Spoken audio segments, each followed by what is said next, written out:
Hey viewers, transforming Fallout 4 from an RPG into a tactical shooter is a difficult task. I've made 2 videos on the subject already, and they still hold up okay, but there's some new and very useful mods worth checking out, so let's get to it. I hope the third time's the charm. My goals are the same as last time. To make Fallout 4 a proper first-person shooter, we need to normalize the health of all NPCs and the player, normalize the damage of all weapons, and remove damage bonuses coming from perks and survival mode adrenaline. One raider should not be able to eat 10 times as many bullets as another just because he's a survivalist. Guns of the same caliber shouldn't do wildly different damage, and leveling up or being a murderous insomniac shouldn't make your bullets more deadly. All this crap needs to be fixed, and to give you more options, I'll also showcase mods that make headshots fatal and mods that add non-lethal limb dismemberment. Because there are thousands of weapon mods on the Nexus, and at least a couple hundred good ones, we need solutions that are broadly compatible with all of them. The same is true for quest and creature mods. Manually editing the damage of all weapons and the health of all base game NPCs is not good enough if mods are going to add their own weapons and NPCs with ridiculous stats. That's enough beating around the bush though. Here's a list of all the mods I'm going to look at, and I'll get right to recommending the best ones. First off, to normalize NPC health, you can either use SCOURGE or the newer synthesis-based Unleveled Commonwealth.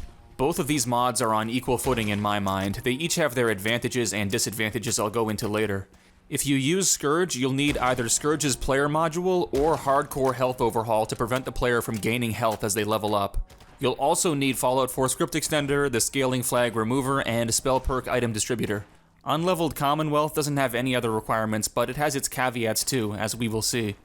Whichever of the 2 mods you pick, I'd highly recommend also grabbing Game Configuration menu so you can adjust damage taken if you find the game too difficult for your liking. To normalize weapon damage, you can either use True Damage, which now has a patch to fix the criticals doing way too much damage bug, or you can use Caliber Damage Overhaul, which is another synthesis patcher from the same author as Unleveled Commonwealth. Both of these mods are in great shape right now, but I lean towards Caliber because it has better compatibility with modded weapons. Again, you'll need the script extender and SPID for True Damage, but there's no such requirement for Caliber. If you can't use the script extender for whatever reason, maybe you can't get it working with the VR version of Fallout 4, Unleveled Commonwealth and Caliber Damage Overhaul are going to be a godsend for you. To remove the damage bonuses from perks, I'd highly recommend True Damage's Perks module. If you're loading Caliber instead of True Damage, you can just load its perk module plugins without loading the rest of True Damage.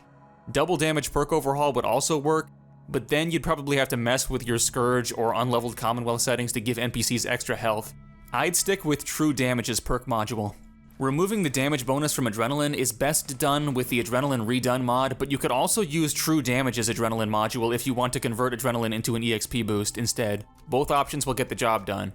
To both make headshots fatal and introduce non-lethal dismemberment, it's best to use Hardcore Health Overhaul. If you're using Unleveled Commonwealth, load HHO before Unleveled Commonwealth so its NPC records are overwritten. If you're looking for something more brutal and punishing, MAIM 2 also has lethal headshots and an option to enable non-lethal dismemberment, and it even has a bleed-out mechanic, but I think most people, including myself, will find it too difficult. If you just want more deadly headshots without non-lethal dismemberment, you can use the Headshot Damage Multipliers mod. If you want the inverse, non-lethal dismemberment without the extra headshot damage, use Live Dismemberment. Also, to fix Fallout 4's armor system, first you should get Armor Penetration bug fix. Then get Direct Hit, which makes armor only protect the body parts it actually covers, so a helmet will not protect your legs. Lastly, download Bastion to make power armor as protective as it should be, since without Bastion, power armored enemies will be a joke after adding all the mods I've rattled off.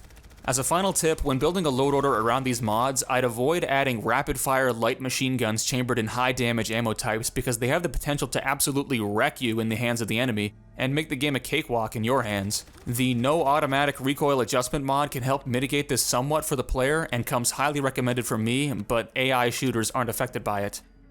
That's why, in the future, I'd like to see Caliber Damage Overhaul or True Damage somehow make automatic weapons less accurate and give them higher recoil to balance them. For now, just be careful about what weapon mods you're putting in your game. Those are my recommendations. I know that was a lot to take in. It's definitely a lot of mods, but it's all worth it to be able to enjoy Fallout 4 with a realistic damage model, and whatever cool weapon mods you want. With recommendations out of the way, let's examine all these mods in detail. I won't be covering some of the ones I've already covered in the past, especially if they haven't had any updates, so sorry to Better Locational Damage and Curse. It's nothing personal, I just didn't have anything new to say about you. Alright, first up we've got our old pal SCOURGE. It's packaged as a full mod, just make sure to select the DLCs you have. Don't forget to download SCOURGE's patches for creature mods like Feral Ghouls Expansion Pack or Mutant Menagerie Life Finds a Way if you're using those mods. Anyways, you already know the advantages of SCOURGE. It recalculates the health and damage resistances of NPCs whenever they spawn in, and through the MCM you can adjust the minimum and maximum possible values to your liking. The menu is quite sluggish because it has so many options, so I'd recommend grabbing the MCM Booster mod to speed up loading. Like I said in my recommendations section, you will also need Scaling Flag Remover to prevent NPCs from leveling up with you, which resets their health to vanilla values, something you don't want. SCOURGE's recalculations are weighted towards a normal distribution, so most NPCs you encounter will have their attributes roughly halfway between the minimum and maximum values you select, but outliers are always possible. In fact, it's entirely possible for regular raiders to have more health than Raider Scum or Raider Survivalists when using SCOURGE. When I reviewed it before, I didn't even think about this because as far as I'm concerned, a fancy title shouldn't make you more resistant to gunfire. I like not knowing how many shots it's going to take to bring an enemy down. But if you want Raider veterans to be consistently tougher than regular Raiders, then yeah, SCOURGE will mess that up. If that's a deal breaker, then maybe take a look at our next mod, Unleveled Commonwealth. This one isn't on the Nexus but on GitHub. To use this mod, you'll have to download Synthesis and add it as an executable in Mod Organizer 2. If you're using Vortex, I'm not sure what steps you'll have to take. Once you've got Synthesis open, just hit the GitHub repository button, search for Unleveled Fallout, and add it to your list of patchers. The settings page allows you to adjust the mod's output to your liking on a per race basis. You can set minimum and maximum health, damage, and energy resistance much like SCOURGE. Unleveled Commonwealth has support for Feral Ghoul Expansion Pack and the Point Lookout mod built right in. I wish Mutant Menagerie was supported as well, but it doesn't seem like it. It's definitely possible to add support for custom races yourself, but the settings menu is incredibly slow and unresponsive, so I wouldn't recommend it. Thankfully, even unsupported races are handled by a fallback process that lowers their health across the board and brings their health values closer together. The biggest disadvantage of Unleveled Commonwealth is that you can't adjust NPC attributes in-game like you can in SCOURGE. Worse still, once they're baked into your save game, there's no way to change them. Rebuilding the plugin won't do anything to help you. You'd better make sure you get it right the first time. Unlike SCOURGE, where every enemy encountered has a random amount of health, Unleveled Commonwealth NPCs of the same type will always have the same health. I'm not certain what kind of formula is used to determine NPC attributes, but for example, Super Mutant Overlords will now always have more health than regular Super Mutants, just not to the ridiculous extent they do in vanilla. All NPCs that leveled with the player no longer do so and are given set levels instead, which is great. There's no need to use the Scaling Flag Remover with this mod. The final output Synthesis provides is nothing more than an ESP. It doesn't require the script extender or anything else. Using this patcher is kind of like building a custom NPC stats overhaul tailored for your load order, except instead of taking 10 hours to manually edit everything yourself, you can have it done in 10 seconds. Sounds pretty good, huh? Third, we have True Damage. A few months ago, this mod received a patch to fix a bug where critical hits would do around 20 times the damage they're supposed to. With that issue fixed, this is a pretty damn good mod again. All it does is add a large amount of damage to each ballistic ammo type and divide the final damage of every ballistic weapon by 10, the end result being that nearly all damage now comes from a gun's ammo and not the gun itself. Hence the tagline, "Guns don't kill people, bullets do." Of course, there's some problems with this system. The division process doesn't work with physics objects. Cars have been given extra health with a plugin file, but smaller objects like gas canisters have been overlooked. They tend to explode in one shot instead of 2 or 3 like they're supposed to. Honestly, this is a positive change. I kind of like the consistency. Also, if a gun doesn't have the right ballistic keyword or uses an unsupported ammo type, it will do a ridiculously high or low amount of damage. Luckily, there are patches for caliber complex, munitions, and new calibers, but it's important to look out for mods that add their own oddball ammo types, since those will cause trouble with True Damage. According to a YouTube poll I did a few days ago, most people are either using munitions or no ammo mod at all, with caliber complex coming in a distant third, so the current state of True Damage should be good enough for most people. If you're going to use True Damage, I'd highly recommend lowering the sniper rifle bonus damage back to 1 or maybe 1.5, because it doesn't make any sense that a sniper rifle does twice the damage of a regular rifle firing the same caliber. That's the kind of strange balancing that True Damage is meant to eliminate, and it's not necessary because sniping enemies from a distance is already a very effective strategy owing to Fallout 4's shitty AI. Smart damage scaling should also be turned off if you're using Hardcore Health Overhaul, MAIM, or SCOURGE's player module. You're fighting for every point of health you can get. There's no need to reduce your effective HP with damage scaling. Even if you're not going to use True Damage's main plugin, the Perks module is very useful, replacing damage bonuses with boosts to accuracy, armor penetration, and bash damage. True Damage is worth a download for its Perks module alone. If you're looking for an alternative to True Damage, you can try our next mod, Caliber Damage Overhaul. It's made by the same author as Unleveled Commonwealth, and it's also a synthesis patcher file. Caliber is kind of like a manual version of True Damage. It also makes all ballistic weapons do 90% less damage and gives their ammo extra damage to compensate. But instead of doing it through a script, it just patches your entire load order. Caliber has support for munitions and Caliber Complex built right in. You could manually add support for other ammo mods, but like I said before, the synthesis interface is very slow and painful to use. An advantage this mod has over True Damage is it can edit receiver attachments. Instead of giving damage bonuses, heavier receivers now mitigate recoil, or at least they're supposed to. Occasionally, some damage-increasing receivers sneak through, but because they only affect the weapon's base damage, you might get 2 or 3 extra points of damage at most, nothing to worry about. Even when this mod breaks, it still feels intentional. Another advantage this mod has over True Damage is, much like Unleveled Commonwealth, it has a fallback. If a weapon is using an unsupported ammo type, it's excluded from being handled by Caliber, its damage is not reduced, and its receivers are not edited. So you can use obscure weapon mods that add their own ammo types without worry. Caliber will simply ignore them. Also ignored are energy weapons, much like True Damage. Unlike True Damage though, because this mod is basically the same as making manual edits to weapons yourself, it doesn't require the script extender and you don't need to worry about physics objects taking more damage than they should. Every time you add a weapon mod to your game, you'll have to rerun synthesis and create a new patch. That is a bit of a downside, one which True Damage doesn't share. Still, I think overall, Caliber is the better of the two mods, but it's very close. You could happily use either one. Next up we have Armament. I'm not going to do a full review of everything Armament does, maybe I'll do a mod battle on ammo mods in the future, but for now I'll only talk about its immersive damage feature. Using the Robco patcher, immersive damage removes all damage from ballistic weapons completely. Damage is only done through ammo now. A weapon that isn't properly set up to use vanilla or armament ammo types will do 0 damage. A knock-on effect of this is that there is no longer any damage difference between receivers. Attachments only change the base damage of weapons, and they do it multiplicatively, and anything times 0 is still 0. So it's best to go for the lightest possible receiver or the one that increases critical damage because higher damage receivers do literally nothing now. That also goes for damage cheat attachments, which also do nothing thanks to immersive damage. True Damage and Caliber both definitely handle this a lot better. Beyond that, via some script extender magic I don't understand, the extra damage from perks is gone when you use immersive damage. You can still take damage increasing perks, and their descriptions are unchanged, but they're basically worthless now, unless you care about their secondary effects. From what I can discern looking at the log files for this mod and eyeballing the damage, it seems like critical hits do twice their normal damage unless you turn that feature off in the MCM. The same is true for sneak attack criticals, they do twice the damage they'd otherwise do. And that's basically it.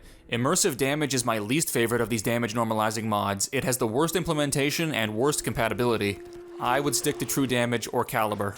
Another mod I cannot recommend is Deadeye. It sounds like it would be right up my alley, but it's got a pretty big problem I'll reveal at the end.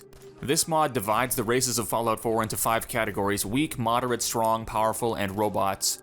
Weak races like humans, ghouls, and bloodbugs will die in one headshot from pretty much anything, including energy weapons, unless they're wearing a helmet with enough ballistic or energy protection, the exact amount being configured in the mod's ini. Even with a helmet, they're only considered a moderate race. Speaking of, moderate races like super mutants can be one-hit killed by shotgun blasts to the head at close range or by high-caliber bullets such as 308 or 44.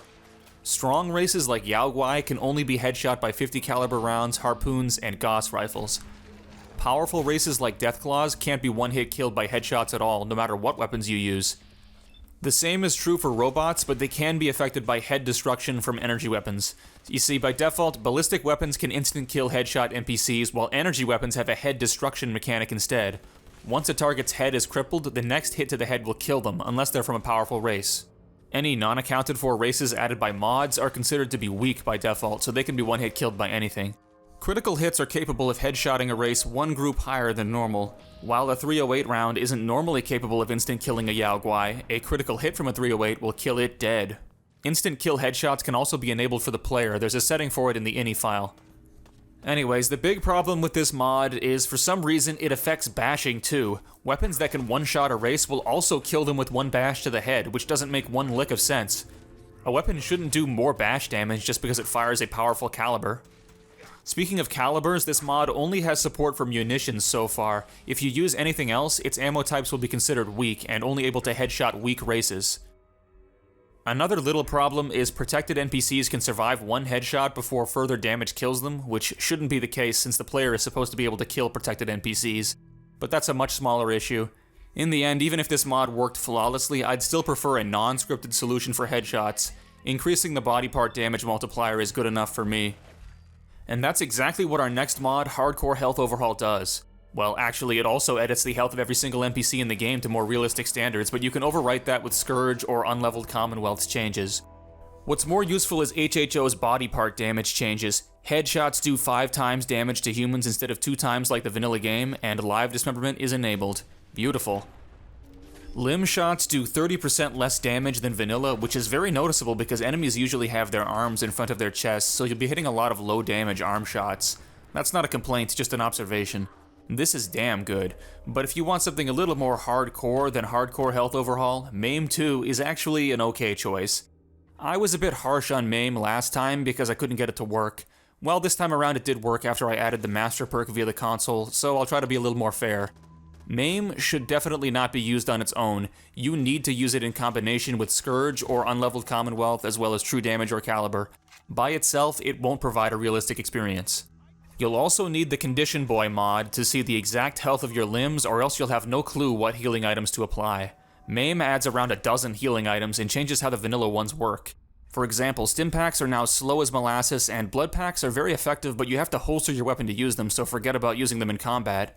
I like how the bleeding mechanic affects enemies, but I'm not such a fan of it for the player. All the different aid items for dealing with your limbs, chest, and head is just way too much for me to deal with. Some people will like it though. Just like HHO, the headshot damage multiplier has been increased for humans and super mutants. This mod makes it 3 times instead of 5 times, but there's also scripted instant kill headshots, so enemies without helmets will almost always die in one headshot. Limb damage is even more reduced compared to HHO. Limb shots do 70% less damage than they would in vanilla. At least you can do some bleeding damage over time with limb shots, and if you enable the Dismemberment patch in MAIM's foam mod, you can have live dismemberment as well. Speaking of live dismemberment, that's our next mod. This ESP doesn't change limb damage multipliers, it only adds a chance for limbs to sever upon being crippled. If you're going to use this mod, make sure to only load one plugin file because it comes with 7 of them. I'd recommend the regular version. Headshot damage multipliers is our next mod, and it does exactly what it says on the tin, giving most races in the game a higher headshot damage multiplier. I would recommend the 5 times damage version. 20 times damage is a little bit excessive. Double Damage Perk Overhaul is an alternative to True Damage's perk module, which gives you all the damage bonuses of the vanilla game's damage increasing perks right off the bat. In contrast, True Damage's perks module removes these bonuses. If you use this mod, you'll likely have to adjust your SCOURGE or Unleveled Commonwealth settings to prevent enemies from dying too easily, so I'd stick with True Damage's perks module. Adrenaline Redone is up next, and I really love this one. Instead of Adrenaline being a semi-permanent XP bonus like in True Damage's Adrenaline module, this mod turns it into a more useful buff. You'll receive extra action points, damage resistance, as well as increased melee and unarmed damage. It's fleeting though. Once you stop killing, Adrenaline dissipates within a few minutes. Adrenaline Redone goes a long way towards making melee and unarmed builds viable in the realistic damage paradigm I'm trying to build with these mods. Next up, we've got Armor Penetration Bug Fix. I don't have much to say about this mod, it just fixes a vanilla bug where sometimes a weapon's armor penetration value doesn't get cleared when you switch weapons. With the mod, everything works as it should, so give it a download. Second to last, we have Direct Hit, which I already thoroughly covered last time. Essentially, this mod adds full locational armor to Fallout 4. Armor pieces only protect the limbs they actually cover. The new version of Direct Hit adds a 3.5 times protection multiplier to all armor pieces by default, so you don't even need to use the Robco patcher to patch all your outfits and armor mods anymore. Its only remaining problem is it still makes damage predictions in VATS slightly incorrect, but who cares? That's no reason not to use this excellent mod. Finally, we have Bastion, which is in the same state as the last time I reviewed it, which is to say it's still absolutely essential. Power armor is about as useful as paper mache with realistic damage mods. Making power armor users invincible until their armor breaks is the best way to deal with that, and that's exactly what this mod does. Definitely give it a download. Alright, that's all the mods I had to show off for today. Turning Fallout 4 into Fallout of Duty or Escape from Boston is not for everyone because some people like bullet sponge RPG combat. For those who don't like it, I hope this video really helped you out. Maybe you learned about some new mods. Or maybe you didn't learn shit and I just wasted 20 minutes of your life. Oh well. Toodles!